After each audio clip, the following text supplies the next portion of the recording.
एक दफा फिर से सरदार से मिलना चाहती हूँ मैं। ताकि तुम सारी चीजें एक एक करके बता सको उसे। नहीं, इस दफा पूरी प्लानिंग के साथ जाऊंगी।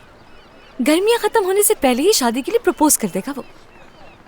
हदफ बना लिया ये तो अच्छी बात है, लेकिन अब ये भी कोशिश करना कि उसे हकीकत का पता ना चले।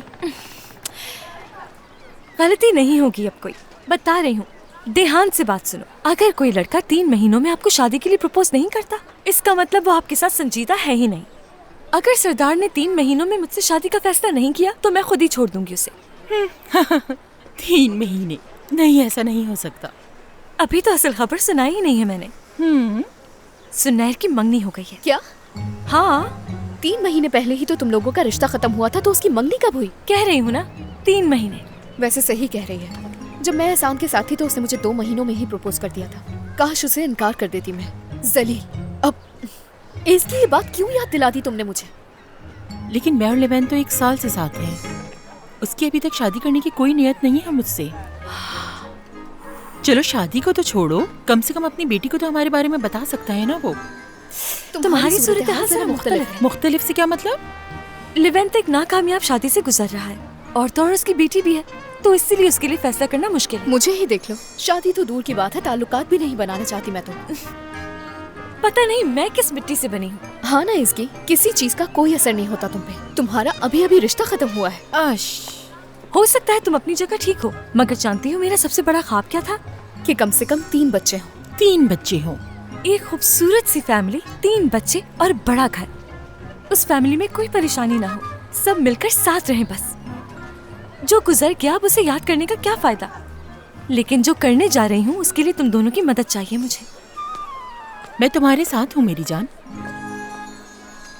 ठीक है, मैं भी तुम्हारा साथ दूंगी। उम्मीद है इसी में तुम्हारी भलाई हो, और क्या कहूँ मैं। फिक्र मत करो, इस बार गलती की कोई गुंजाइश ही नहीं है। वाह, वैसे अच्छा है, गलती करके मान लेती हो, बहुत हिम्मत की बात है। हाँ सही कहा, लेकिन मैं तुम्हारे इस बदलाव की वजह अच्छी तरह से जानती हूँ। तो जानती हो तुम? हाँ ना, मेरी बताई हुई किताब पढ़ रही हो तुम। अरे हाँ, वही किताब पढ़ रही हूँ। उसी से तो मदद मिली है मुझे, और उसमें लिखी हुई बातों पर अमल भी कर रही हूँ मैं। इसलिए चाहती हूँ कि सरदार से एक दफा और मिल लूँ मैं और नया तरीका आजमाऊं। इंटरेस्टिंग, एक अलग ही जज्बा दिख रहा है तुम में। किताब की मदद से? किताब से? हाँ बिल्कुल, तुम्हें भी पढ़नी चाहिए। तो मैं लेवैन को कॉल करके कह देती हूँ कि वो सारे इंतजामात करवा ले, और कह दूंगी कि सरदार को भी बुला ले वो।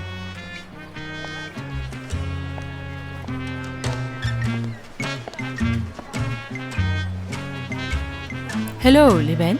कैसे यार? जैसी लड़की की तुम्हें जरूरत थी, तुम्हें वैसी ही लड़की मिल गई जो तुम्हारी दोस्त भी नहीं। क्या करूं, किस्मत मेहरबान है मुझ पे। अच्छा, तो कौन है वो लड़की? हमसाई है मेरी वो। तो तुम्हारे बराबर में रहती है? बेहतरीन काम हो गया ये। जबरदस्त। यहाँ जरा। अगर वो तुम्हारे साथ रहते रहते तुम्हारे प्यार में पड़ गई फिर? ऐसा नहीं हो सकता कुछ भी। मैं जो हूं ना, मदद कर रहा हूँ उसकी, और वैसे भी वो किसी और में दिलचस्पी रखती है। बस हम काम आ रहे हैं एक दूसरे के। अगर ऐसी बात है तो अच्छा है, जबरदस्त। मुझे अच्छी तरह याद है तुम्हारा लंबे से लंबा रिश्ता भी किसी लड़की के साथ सिर्फ 48 घंटे तक का रहा है। क्या ऐसा नहीं है? कैसी हो तुम? ठीक हूँ। ये क्या लाए हो? ये रहे वो मैगजीन्स, मैं सारे उठा कर ले आया, देख लो। जला दो।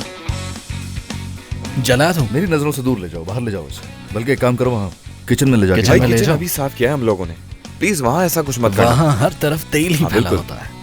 तो फिर मैं ये सारे मैगजीन्स बाहर ले जाता हूँ जलाने के लिए। वैसे एक बार फिर सोच लो, क्या तुम वाकई चाहते हो कि मैं इन मैगजीन्स को ले जाकर जला दूं? अरे कचरा है मेरे लिए। ठीक है, समझ गई। ओके, खुदाफिज। इतवार वाले दिन टेनिस क्लब में पहले ब्रंच होगा और फिर वहाँ पे मैच शुरू हो जाएगा। इतवार को? 2 दिन? तैयारी के बस 2 दिन है मेरे पास। इसकी पूरे 2 दिन